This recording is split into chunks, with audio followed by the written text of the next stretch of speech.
abonné leen tey aimé tey partagé vidéo yi.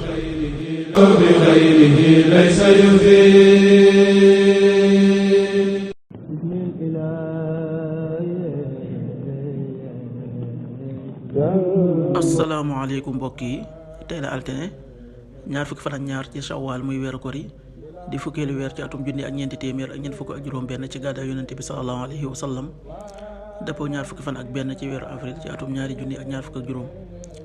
ñaar fukki fan ak ñaar bokkul ci li muy fàtte lim bu rafet la, kon tey ci altine ji rafet na. li ci gën a taamu mooy ku ca wate wala ku ca daloo. altine ju nekk sunna la ci ko man mu wor ko. ñaanu bis bi: yow sunu boroom, yàlla na nga nu defal yërmaane lu bàyyi koo fi yow. yàlla na nga jàppandal ak njub ci sunuy mbir. rabbana atina min ladunka rahma wa hayyi lana min amrina rashada. rabbana atina min ladunka rahma wa hayyi lana min amrina rashada. xadiisu bis bi: yonente bi sallallahu alayhi wa sallam nee na, bu ngeen nekkee ñett, bu ñaar ñi di déeyante, bàyyi ko ñetteel ka. xadiis bi Buxaari nettali na ko. qaala rasulullahi sallallahu alayhi wa sallam: ida kaanu salaasa fala yatanaaja isnaani duna saalis.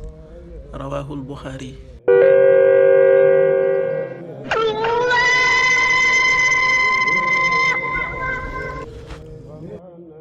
waxtu julli yi: suba waxtam daa tàbbi 5h35, juróomi waxtu yu tegal fanweeri simili ak juróom.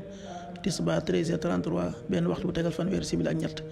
takkusaan 16h33, ñeenti waxtu yu tegal fanweeri simili ak ñett. timis 19h24, juróom-ñaari waxtu yu tegal ñaar fukki simili ak ñeent. gee 20h35, juróom-ñetti waxtu yu tegal fanweeri simili ak juróom.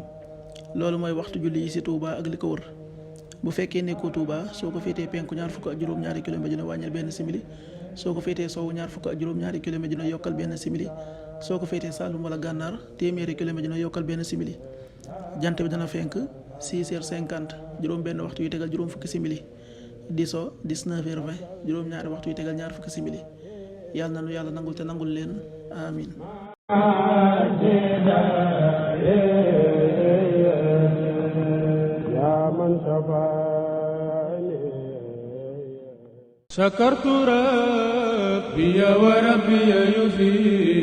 abonné leen tey aimé tey partagé vidéo yi.